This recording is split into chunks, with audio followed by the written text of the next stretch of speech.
माननीय न्यायालय में हमने प्रार्थना किया था कि इस स्थान को विवादित ढांचा घोषित कर दिया है। तो मुस्लिम पक्ष ने कहा था कि यहाँ हम नमाज नहीं पढ़वाएंगे यदि विवादित ढांचा घोषित हो गया। तो माननीय न्यायालय ने उनकी नमाज की स्थिति को देखते हुए या सुप्रीम कोर्ट ने पहले एक आदेश दिया था कि जब तक बर्थ सर्टिफिकेट पर फैसला नहीं हो जाता तब तक निचली अदालत कोई फैसला नहीं देगी। तो उसी आधार पर माननीय न्यायालय ने यह फैसला दिया है। तो हमें उम्मीद है, क्योंकि जिस औरंगजेब ने तलवार के दम पर हमारे हिंदू मंदिर पर अवैध कब्जा किया था, हमें विश्वास है हम कलम की ताकत से और न्यायालय के सहयोग से यह लड़ाई अवश्य जीतेंगे। हम अपनी उम्मीद में लगे हुए हैं और यह लड़ाई जारी रहेगी। हमारी तरफ से सारे सबूत और साक्ष्य प्रस्तुत कर दिए गए थे। अब उसमें क्या है कि अगर कोई नहीं सुनता है, नहीं स्वीकारता है, केवल इतनी सी बात पे कि वो लोग कह रहे हैं कि हमारी प्रे है या जो तथाकथित प्रार्थना जो क्या बोलते हैं उसको करने के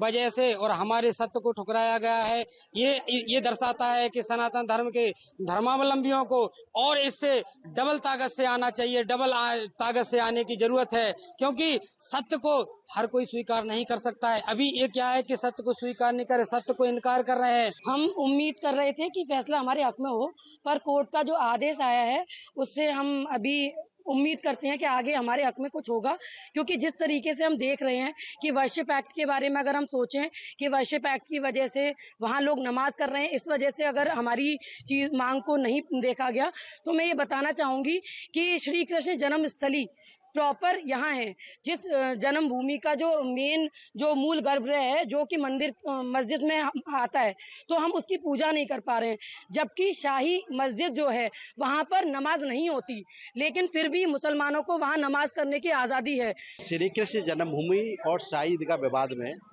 माननीय उच्च न्यायालय में हमने एक एप्लीकेशन दी थी और हमने माननीय न्यायालय से अनुरोध किया था कि शाही ईदगाह मस्जिद जिसे लोग ये कहते हैं वो शाही ईदगाह मस्जिद नहीं है, भगवान कृष्ण का असली गर्भगृह है। तो लिहाजा उसको असली गर्भगृह माना जाना चाहिए और असली गर्भगृह